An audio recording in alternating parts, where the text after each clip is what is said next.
Bien, pues hola, soy Arturo Aguadas, estoy en segundo año de Biología en la Universidad de Oviedo y el trabajo que traigo es bastante general y bastante sencillo sobre epigenética y cómo se involucra el desarrollo embrionario.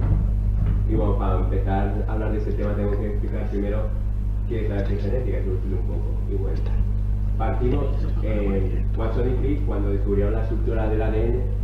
Descubrieron como el código de la vida y que en 4 letras, en las 4 bases nitrogenadas, estaba todo lo que era un individuo y una especie, y todas las propiedades biológicas se derivaban de esta estructura y de ese lenguaje en 4 letras.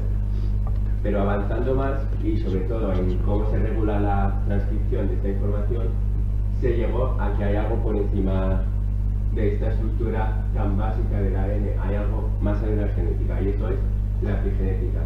Entonces, la epigenética son ese conjunto de modificaciones que sufre el ADN y las histonas que regulan la arquitectura cromatínica y también la expresión.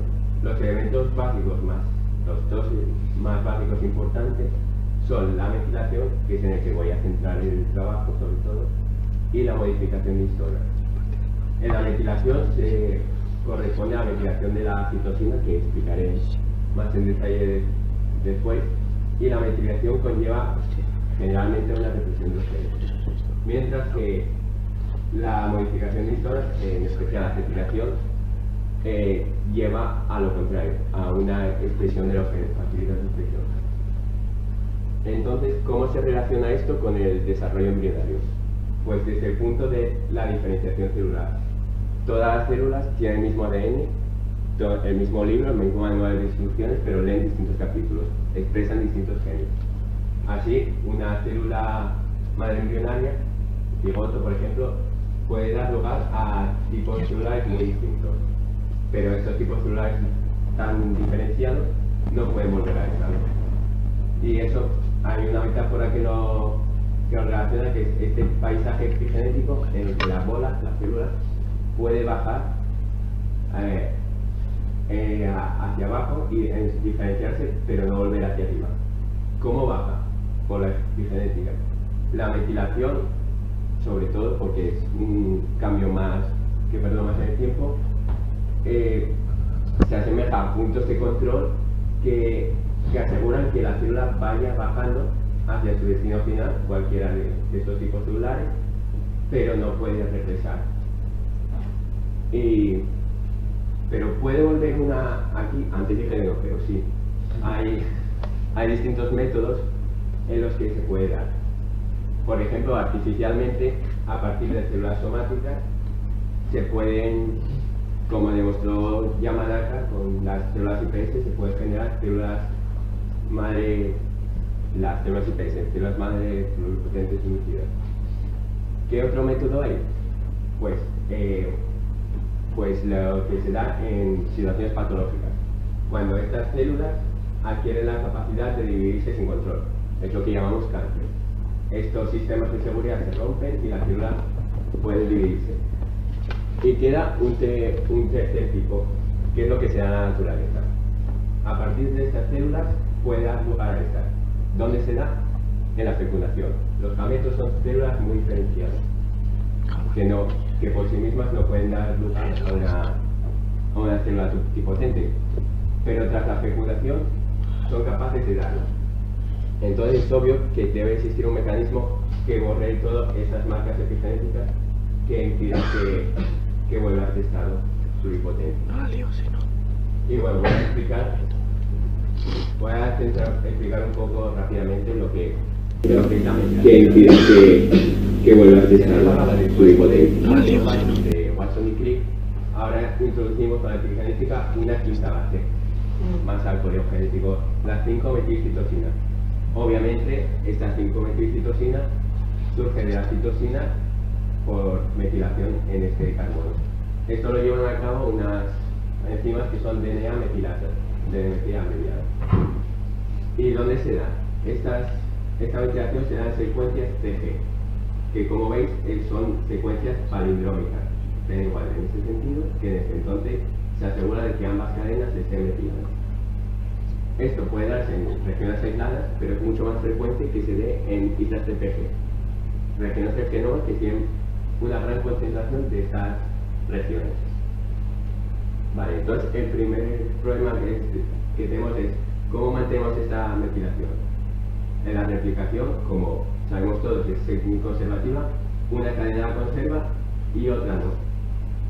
Entonces hay estas enzimas de NMT, en concreto DNMT1, es la responsable de la metilación de las cadenas en su replicación. Un factor reconoce estos carbonos metilados y la DNMT1 metila lo opuesto. Pero esto puede no darse. El camino que he explicado es este, que hay metilación. Si no hay metilación tras la replicación, en sucesivas replicaciones esta metilación se pierde.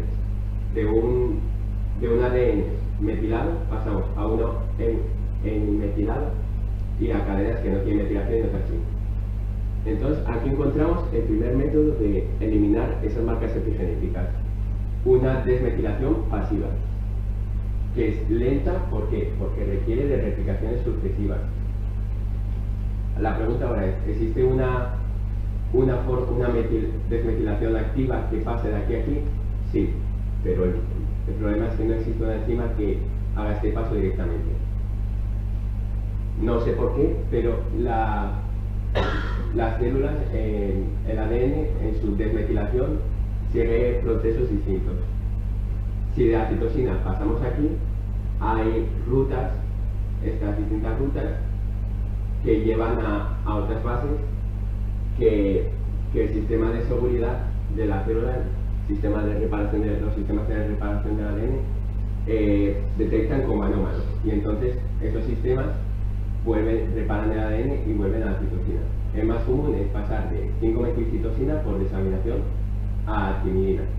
Y esa timidina es un emparejamiento anómalo de G con T, y eso lo repara los sistemas básicos de las células de reparación del ADN. Bien, y como dije antes, esta metilación causa que la cromatina se compacte y lleva a una represión de los genes, sobre todo cuando está en los promotores. Una metilación en un promotor normalmente significa silenciamiento de los genes. Vale, y entonces, ¿cómo se relaciona esto con el desarrollo mineral? Pues expliqué un poco antes. Pero a partir de células diferenciadas, necesitamos células que sean capaces de dar a un individuo completo. Y en todo el ciclo de vida de un organismo se da en dos ocasiones. Hay los eventos de desmetilación y remetilación posterior. Uno se da en el embrión. A partir de los gametos se forma un cigoto con muchas marcas epigenéticas que es necesario eliminar, y después de esa eliminación, que tenemos células capaces de dividirse y dar a un individuo, la metilación en el camino de las células a su diferenciación, que daría lugar a esta línea somática, que es la que muere con el individuo. Hasta ahí eso. Pero ¿qué pasa con el germen? Con las PTG, células primordiales germinales. Esas también necesitan sufrir un evento de desmetilación y remetilación. Esas células tienen que eliminar estas marcas epigenéticas somáticas y desarrollar las suyas propias para generar ocitos y espermatozoides, que en final son lo que nos va a dar el cigoto y el nuevo individuo. Esto es lo que perpetúa la vida. Esto muere con el individuo. Esto no necesita desmetilación y remetilación. Pues en estas células precursores terminales tiene, como dije antes, tiene primero un evento de desmetilación que sigue los dos mecanismos que expliqué antes. Una desmetilación pasiva que se da al principio y otra activa. Como veis aquí, las células terminales surgen a partir de células somáticas y migran hacia su destino final. En esta migración y desdiferenciación vemos esta desmetilación pasiva, que en esta gráfica se marca con este pico de ADN metilado, y luego una desmetilación activa, rápida e independiente de la replicación, que muestra este pico de uno de los de las bases derivadas de la 5-metilcitosina. Después de esa desmetilación necesitamos remetilar esas células para su destino final. Y no me extiendo mucho, pero hay diferencias entre machos y hembras. En machos, la remetilación se produce antes del nacimiento, es mucho más rápida. Sin embargo, en los ocitos se da después del nacimiento, en el desarrollo dentro de los ovarios, de los ocitos primarios a su destino. Y como dije antes, en el embrión también ocurre. Si expliqué esta parte, llegamos a este punto que tenemos los gametos, tiene lugar la fecundación y esas marcas epigenéticas son borradas, pero de manera asimétrica. Como veis aquí, el DNA paterno se desmetila muy rápido, sufre una desmetilación activa, y el materno sufre una desmetilación muy lenta, y da lugar al embrión, que luego se rediferencia las células y da lugar a células somáticas diferenciadas. Y bien, ¿es esto todo lo que hay de epigenética? ¿Solo se relaciona con esto que he explicado, con diferenciación? No, hay mucho. Como expliqué antes, la epigenética está relacionada con el desarrollo de células madre, también el cáncer, como expliqué. Esos sistemas de seguridad que constituyen la metilación, si se rompen, pueden dar lugar a cáncer y a otro tipo de enfermedades. Y otro que es muy importante es el envejecimiento celular.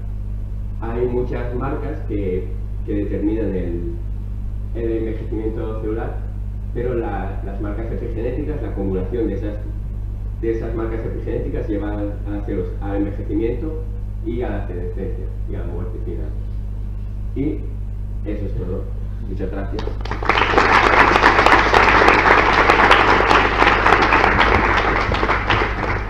Muchas gracias. ¿Alguna pregunta?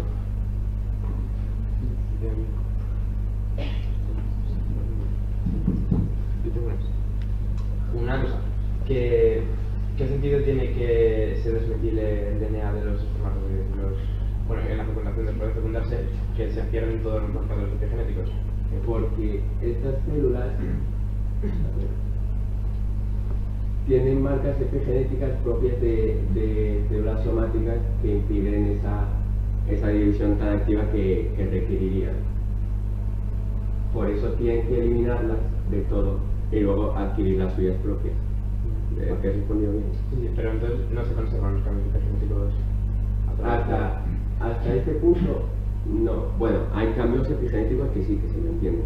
Que esos son los que constituyen la impronta parental. No se borran todas las marcas. Eso se me olvidó decir. No se borran todas las marcas epigenéticas de todo, sino que se mantienen algunas que constituyen la impronta parental.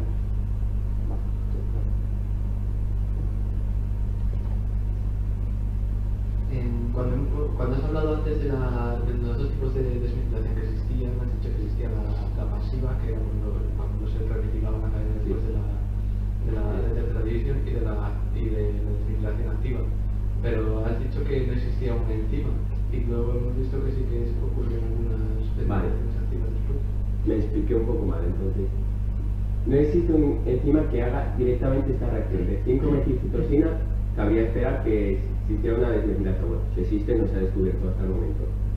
Este paso, que aquí viene en gris, porque no se ha descubierto, no se ha descubierto hasta el momento. Pero hay rutas alternativas que sí se han estudiado, se han investigado y se han demostrado que llevan al mismo punto, pero dando un rodeo. ¿Por qué dan ese rodeo en vez de existir una enzima desmetilasa? Pues lo que no lo encontré.